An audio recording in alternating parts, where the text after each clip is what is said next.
प्यारे देशवासियों, नमस्कार। 2 दिन पहले की कुछ अद्भुत तस्वीरें, कुछ यादगार पल अब भी मेरी आंखों के सामने हैं।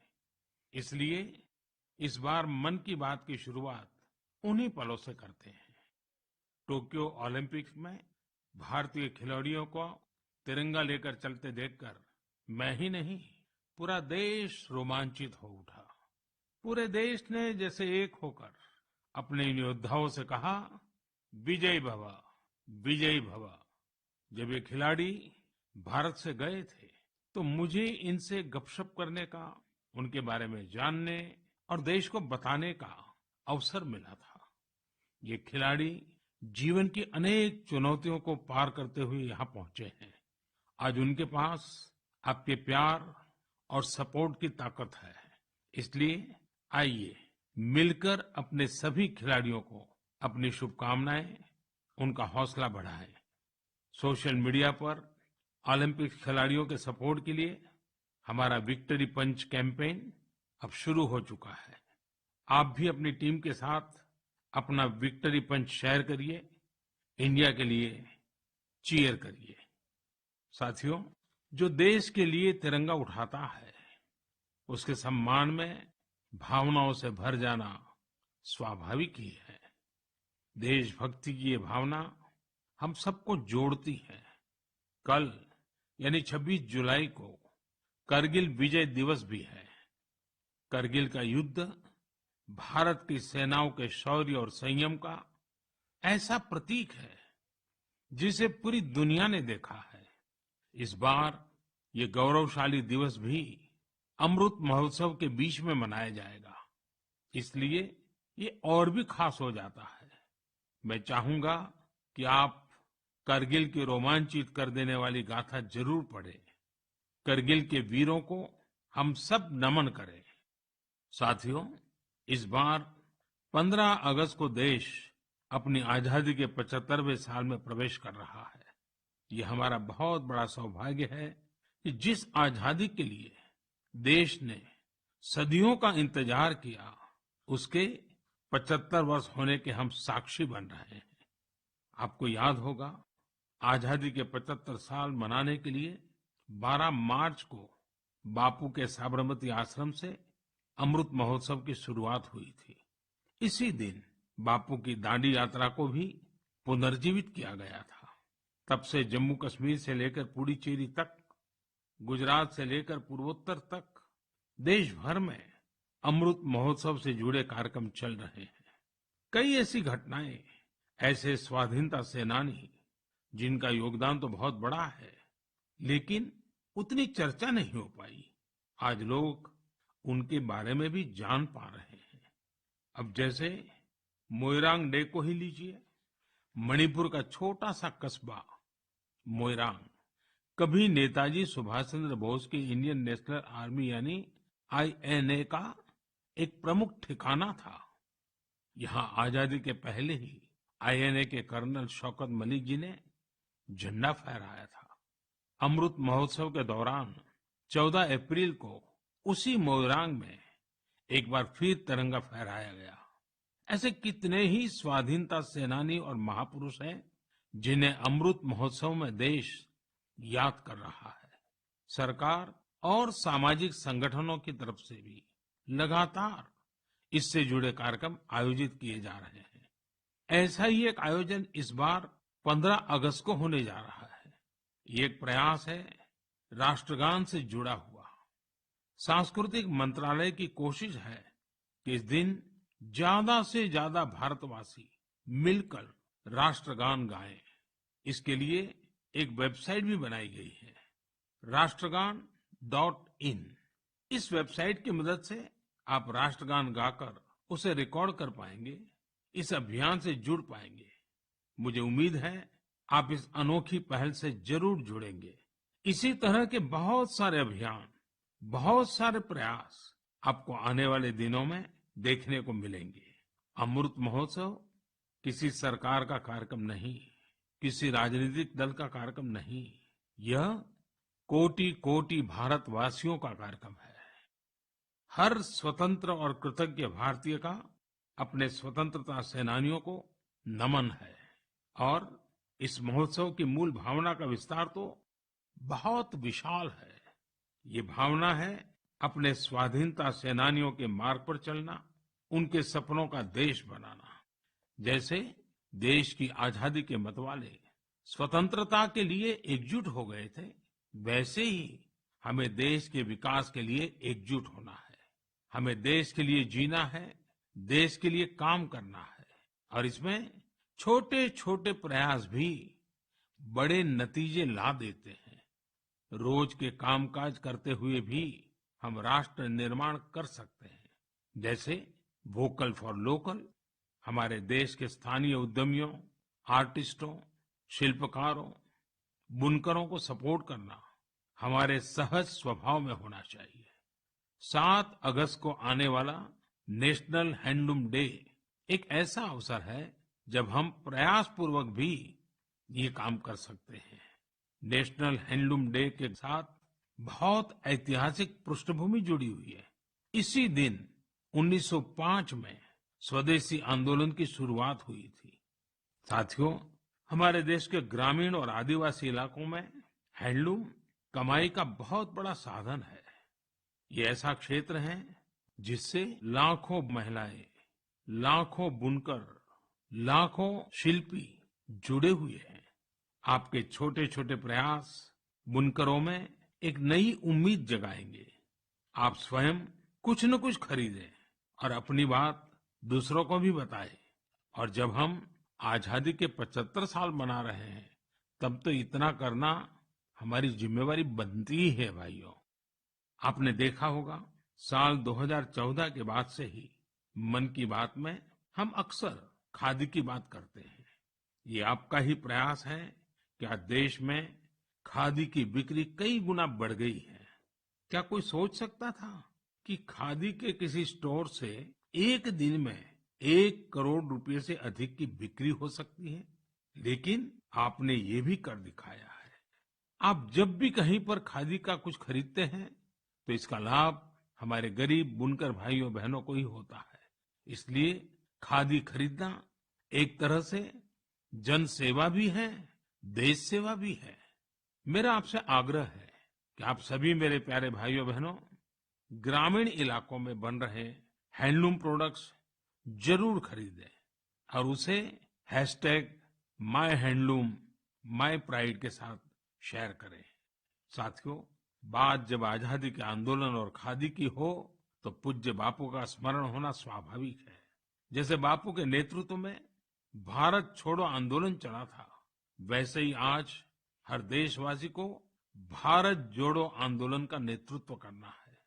ये हमारा कर्तव्य है कि हम अपना काम ऐसे करें जो विविधताओं से हमारे भारत को जोड़ने में मददगार हो।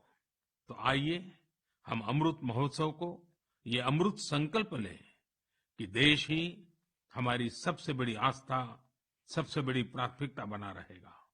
नेशन फर्स्ट, ऑलवेज फर्स्ट के मंत्र के साथ ही हमें आगे बढ़ना है। मेरे प्यारे देशवासियों, आज मैं मन की बात सुन रहे मेरे युवा साथियों का विशेष आभार व्यक्त करना चाहता हूँ। अभी कुछ दिन पहले ही माय गॉव की ओर से मन की बात के श्रोताओं को लेकर एक स्टडी की गई थी। इस स्टडी में ये देखा गया कि मन की बात के लिए संदेश और सुझाव भेजने वालों में प्रमुखतः कौन लोग हैं। स्टडी के बाद ये जानकारी सामने आई कि संदेश और सुझाव भेजने वालों में से करीब करीब 75% लोग 35 वर्ष की आयु से कम के होते हैं। यानी भारत की युवा शक्ति के सुझाव मन की बात को दिशा दे रहे हैं। मैं इसे बहुत अच्छे संकेत के रूप में देखता हूँ। मन की बात एक ऐसा माध्यम है जहाँ सकारात्मकता है, संवेदनशीलता है।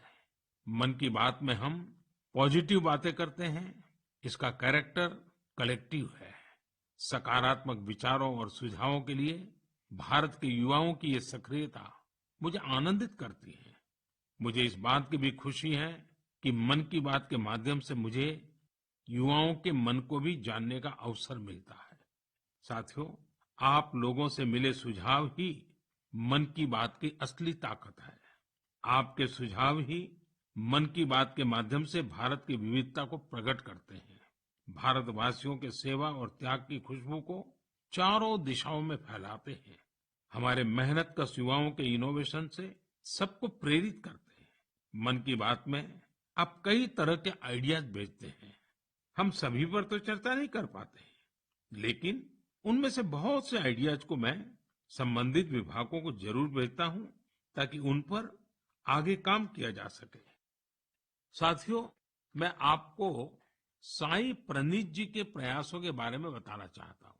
साई प्रणीत जी एक सॉफ्टवेयर इंजीनियर है, आंध्र प्रदेश के रहने वाले हैं। पिछले वर्ष उन्होंने देखा कि उनके यहाँ मौसम की मार की वजह से किसानों को काफी नुकसान उठाना पड़ा था। मौसम विज्ञान में उनकी दिलचस्पी बरसों से थी, इसलिए उन्होंने अपनी दिलचस्पी और अपने टैलेंट को किसानों की भलाई के लिए इस्तेमाल करने का फैसला किया।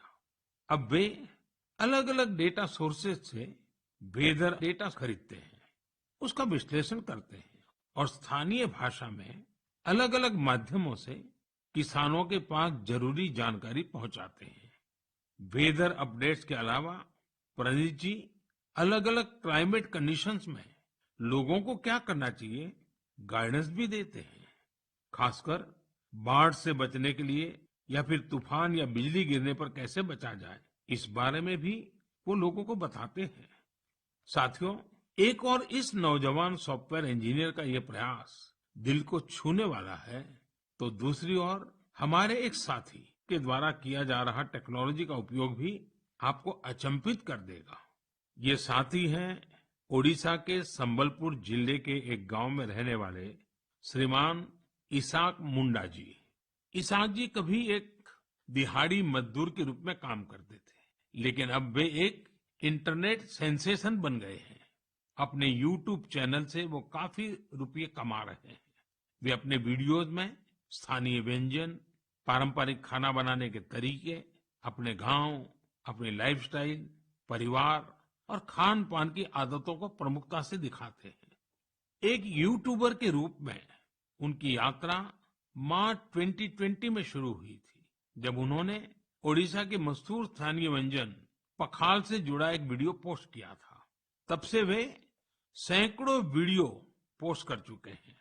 उनका ये प्रयास कई कारणों से सबसे अलग है, खासकर इसलिए कि इससे शहरों में रहने वाले लोगों को वो जीवन शैली देखने का अवसर मिलता है जिसके बारे में वे बहुत कुछ नहीं जानते। इसाक मुंडा जी कल्चर और कुजिन दोनों को बराबर मिलाकर के सेलिब्रेट कर रहे हैं और हम सबको प्रेरणा भी दे रहे हैं। साथियों, जब हम टेक्नोलॉजी की चर्चा कर रहे हैं, तो मैं एक और इंटरेस्टिंग विषय की चर्चा करना चाहता हूँ। आपने हाल फिलहाल में पढ़ा होगा, देखा होगा कि आईआईटी मद्रास के एलुमनी द्वारा स्थापित एक स्टार्टअप ने एक 3D प्रिंटेड हाउस बनाया है। 3D प्रिंटिंग करके घर का निर्माण, आखिर ये हुआ कैसे? दरअसल इस स्टार्टअप ने सबसे पहले 3D प्रिंटर में एक 3 डाइमेंशनल डिजाइन को फीड किया और फिर एक विशेष प्रकार के कंक्रीट के माध्यम से लेयर बाय लेयर एक 3D स्ट्रक्चर फैब्रिकेट कर दिया। आपको ये जानकर खुशी होगी कि देश भर में इस प्रकार के कई प्रयोग हो रहे हैं। एक समय था जब छोटे छोटे कंस्ट्रक्शन के काम में भी वर्षों लग जाते थे, लेकिन आज टेक्नोलॉजी की वजह से भारत में स्थिति बदल रही है। कुछ समय पहले हमने दुनिया भर की ऐसी इनोवेटिव कंपनीज को आमंत्रित करने के लिए एक global housing technology challenge launch किया था। ये देश में अपनी तरह का, अलग तरह का अनोखा प्रयास है, इसलिए हमने इन्हें लाइट हाउस प्रोजेक्ट्स का नाम दिया। फिलहाल देश में 6 अलग अलग जगहों पर लाइट हाउस प्रोजेक्ट्स पर तेजी से काम चल रहा है। इन लाइट हाउस प्रोजेक्ट्स में मॉडर्न टेक्नोलॉजी और इनोवेटिव तौर तरीकों का इस्तेमाल किया जाता है। इससे कंस्ट्रक्शन का टाइम कम हो जाता है, साथ ही जो घर बनते हैं वो अधिक टिकाऊ, किफायती और आरामदायक होते हैं।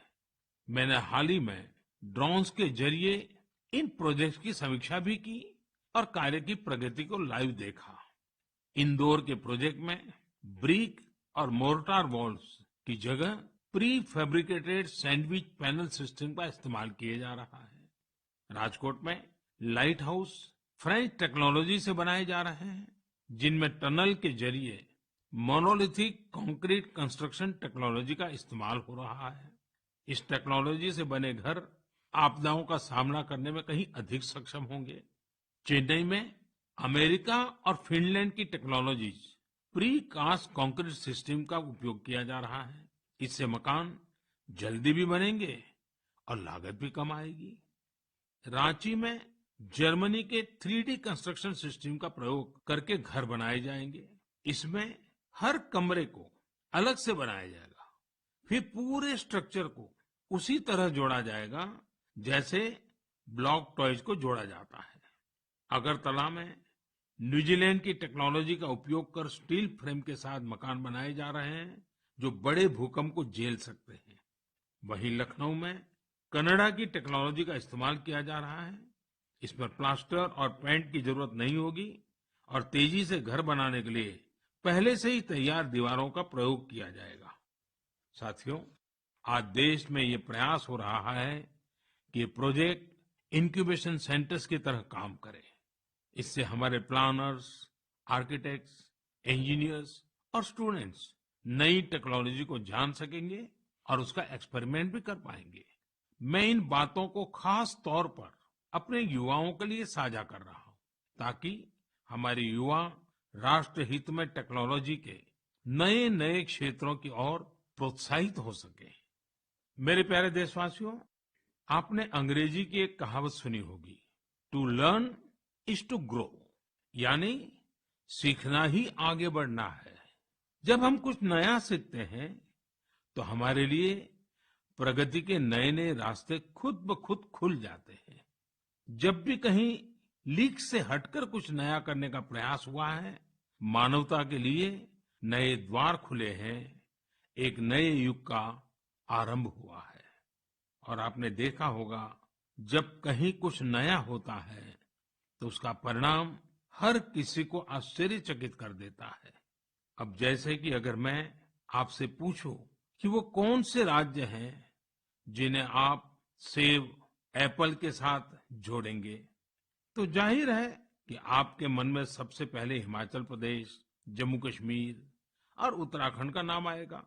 पर अगर मैं कहूं कि इस लिस्ट में आप मणिपुर को भी जोड़ दीजिए, तो शायद आप आश्चर्य से भर जाएंगे। कुछ नया करने के जज्बे से भरे युवाओं ने मणिपुर में ये कारनामा कर दिखाया है। आजकल मणिपुर के उखरुल जिले में सेब की खेती जोर पकड़ रही है। यहाँ के किसान अपने बागानों में सेब उगा रहे हैं। सेब उगाने के लिए इन लोगों ने बाकायदा हिमाचल जाकर ट्रेनिंग भी ली है। इनमें से एक हैं टीएस रिंगफामीयोंग। ये पैसे से एक एरोनॉटिकल इंजीनियर है। उन्होंने अपनी पत्नी श्रीमती टीएस एंजल के साथ मिलकर सेब की पैदावार की है। इसी तरह अवुंगशी शिमरे ऑगस्टिन ने भी अपने बागान में सेब का उत्पादन किया है। अवुंगशी दिल्ली में जॉब करती थी। ये छोड़कर वो अपने गांव लौट गई और सेब की खेती शुरू की। मणिपुर में आज ऐसे कई एप्पल ग्रोवर हैं जिन्होंने कुछ अलग और नया करके दिखाया है। साथियों, हमारे आदिवासी समुदाय में बेर बहुत लोकप्रिय रहा है। आदिवासी समुदायों के लोग हमेशा से बेर की खेती करते रहे हैं, लेकिन कोविड-19 महामारी के बाद इसकी खेती विशेष रूप से बढ़ती जा रही है। त्रिपुरा के उनाकोटी के ऐसे ही 32 साल के मेरे युवा साथी हैं विक्रमजीत चकमा। उन्होंने बेर की खेती की शुरुआत कर काफी मुनाफा भी कमाया है और अब तो लोगों को बेर की खेती करने के लिए प्रेरित भी कर रहे हैं। राज्य सरकार भी ऐसे लोगों की मदद के लिए आगे आई है। सरकार द्वारा इसके लिए कई विशेष नर्सरी बनाई गई है ताकि बेर की खेती से जुड़े लोगों की मांग पूरी की जा सके। खेती में इनोवेशन हो रहे हैं तो खेती के बाय प्रोडक्ट्स में भी क्रिएटिविटी देखने को मिल रही है। साथियों, मुझे उत्तर प्रदेश के लखीमपुर खीरी में किए गए एक प्रयास के बारे में भी पता चला है। कोविड के दौरान ही लखीमपुर खीरी में एक अनोखी पहल हुई है। वहां महिलाओं को केले के बेकार तनों से फाइबर बनाने की ट्रेनिंग देने का काम शुरू किया गया। वेस्ट में से बेस्ट करने का मार्ग। केले के तने को काटकर मशीन की मदद से बनाना फाइबर तैयार किया जाता है, जो जूट या सन की तरह होता है। इस फाइबर से हैंडबैग, चटाई, दरी, कितनी ही चीजें बनाई जाती हैं। इससे एक तो फसल के कचरे का इस्तेमाल शुरू हो गया, वहीं दूसरी तरफ गांव में रहने वाली हमारी बहनों बेटियों को आय का एक और साधन मिल गया। बनाना फाइबर के इस काम से एक स्थानीय महिला को 400 से 600 रुपये प्रतिदिन की कमाई हो जाती है। लखीमपुर खीरी में सैकड़ों एकड़ जमीन पर केले की खेती होती है। केले की फसल के बाद आमतौर पर किसानों को इसके तने को फेंकने के लिए अलग से खर्च करना पड़ता था। अब उनके पैसे भी बच जाते हैं। यानी आम के आम, गुठलियों के दाम। ये कहावत यहाँ बिल्कुल सटीक बैठती है। साथियों, एक और बनाना फाइबर से प्रोडक्ट्स बनाए जा रहे हैं, वहीं दूसरी तरफ केले के आटे से डोसा और गुलाब जामुन जैसे स्वादिष्ट व्यंजन भी बन रहे हैं। कर्नाटक के उत्तर कन्नड़ और दक्षिण कन्नड़ जिलों में महिलाएं यह अनूठा कार्य कर रही हैं। ये शुरुआत भी कोरोना काल में ही हुई है। इन महिलाओं ने न सिर्फ केले के आटे से डोसा, गुलाब जामुन जैसी चीजें बनाई, बल्कि इनकी तस्वीरों को सोशल मीडिया पर शेयर भी किया है। जब ज्यादा लोगों को केले के आटे के बारे में पता चला, तो उसकी डिमांड भी बढ़ी और इन महिलाओं की आमदनी भी। लखीमपुर खीरी की तरह यहाँ भी इस इनोवेटिव आइडिया को महिलाएं ही लीड कर रही हैं।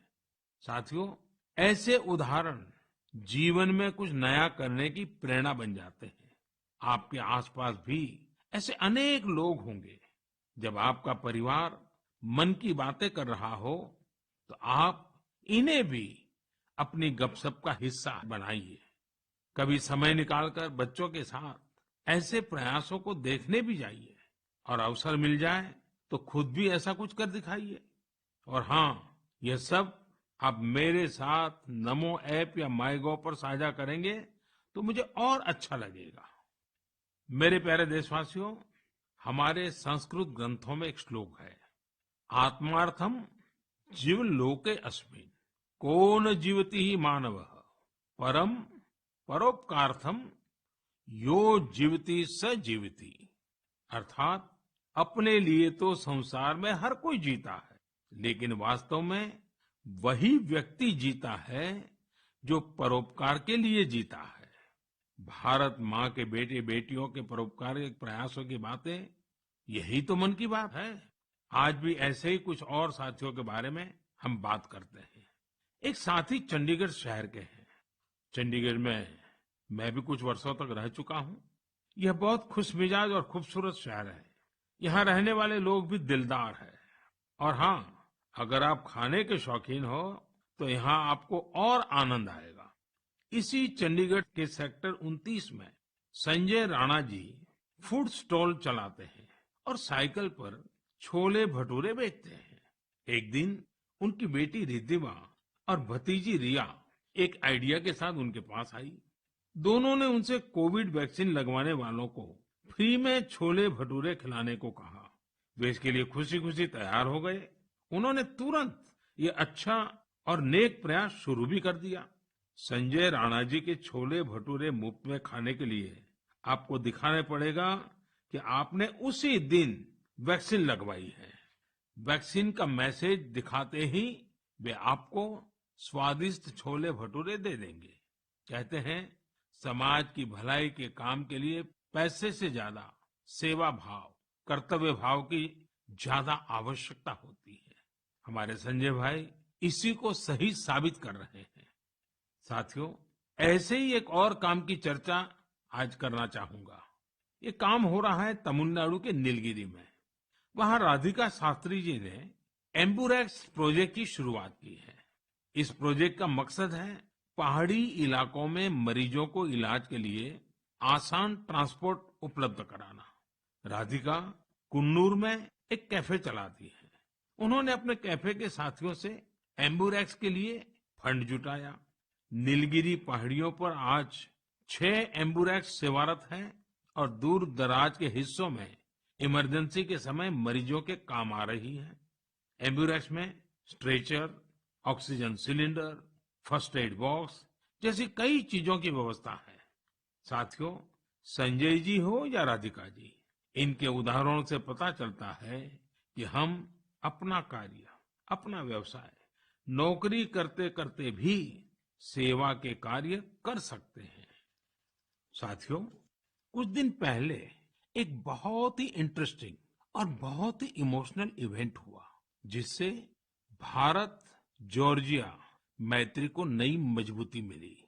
इस समारोह में भारत ने सेंट क्वीन केटेवान के होली रेलिक यानी उनके पवित्र स्मृति चिन्ह को जॉर्जिया की सरकार और वहां की जनता को सौंपा। इसके लिए हमारे विदेश मंत्री स्वयं वहां गए थे। बहुत ही भावुक माहौल में हुए इस समारोह में जॉर्जिया के राष्ट्रपति, प्रधानमंत्री, अनेक धर्मगुरु और बड़ी संख्या में जॉर्जिया के लोग उपस्थित थे। इस कार्यक्रम में भारत की प्रशंसा में जो शब्द कहे गए वो बहुत ही यादगार है।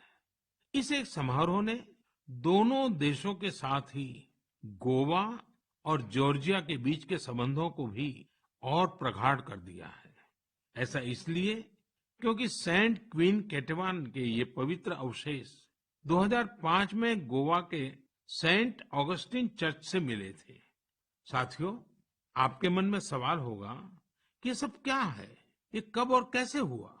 दरअसल ये आज से 400-500 साल पहले की बात है।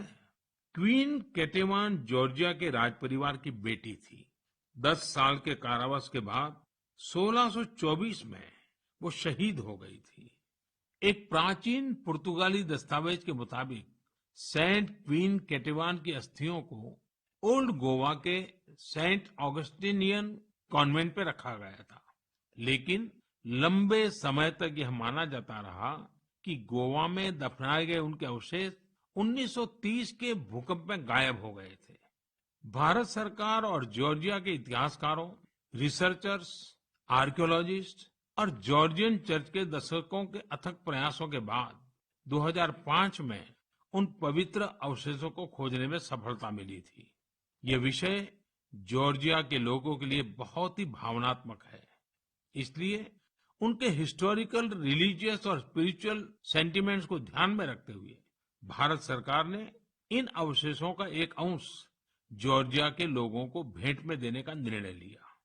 भारत और जॉर्जिया के साझे इतिहास के इस अनूठे पक्ष को संजोए रखने के लिए मैं आज गोवा के लोगों को हृदय से धन्यवाद देना चाहूंगा। गोवा कई महान आध्यात्मिक धरोहरों की भूमि रही है। सेंट ऑगस्टिन चर्च यूनेस्को की world heritage site, churches and convents of Goa का एक हिस्सा है। मेरे प्यारे देशवासियों, जॉर्जिया से अब मैं आपको सीधे सिंगापुर लेकर चलता हूं, जहां इस महीने की शुरुआत में एक और गौरवशाली अवसर सामने आया। सिंगापुर के प्रधानमंत्री और मेरे मित्र ली सेन लुंग ने हाल ही में रिनोवेट किए गए सिलाट रोड गुरुद्वारा का उद्घाटन किया। उन्होंने पारंपरिक सिख पगड़ी भी पहनी थी। यह गुरुद्वारा लगभग 100 साल पहले बना था और यहाँ भाई महाराज सिंह को समर्पित एक स्मारक भी है। भाई महाराज सिंह जी ने भारत की स्वतंत्रता के लिए लड़ाई लड़ी थी और ये पल आजादी के 75 साल मना रहे हैं तब और अधिक प्रेरक बन जाता है।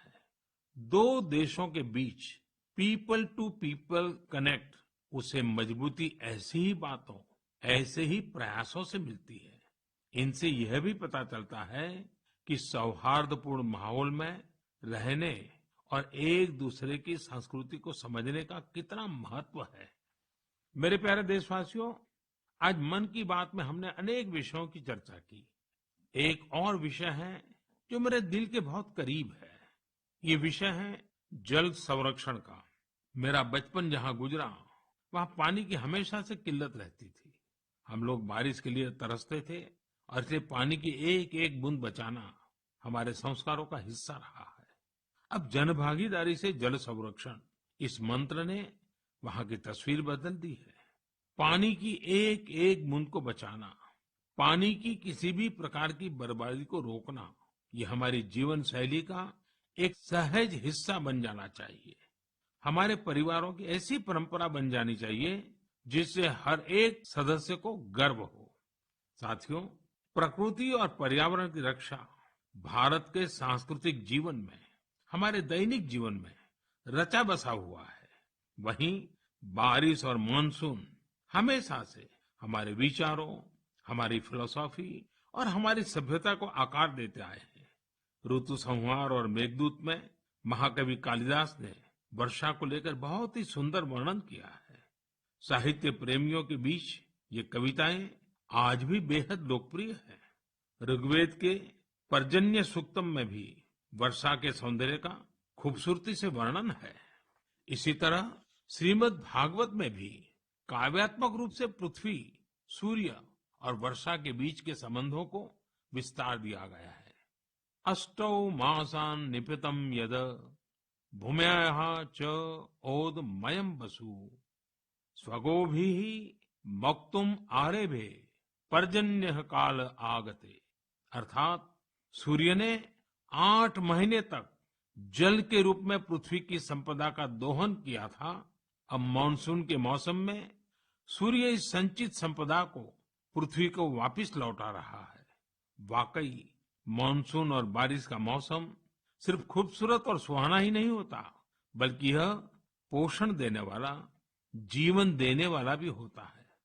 वर्षा का पानी जो हमें मिल रहा है, वो हमारी भावी पीढ़ियों के लिए है। ये हमें कभी भूलना नहीं चाहिए। आज मेरे मन में ये विचार आया कि क्यों न इन रोचक संदर्भों के साथ ही मैं अपनी बात समाप्त करूं। आप सभी को आने वाले पर्वों की बहुत बहुत शुभकामनाएं। पर्व और उत्सवों के समय ये जरूर याद रखिएगा कि कोरोना अभी हमारे बीच से गया नहीं है। कोरोना से जुड़े प्रोटोकॉल आपको भूलने नहीं है। आप स्वस्थ और प्रसन्न रहें। बहुत बहुत धन्यवाद।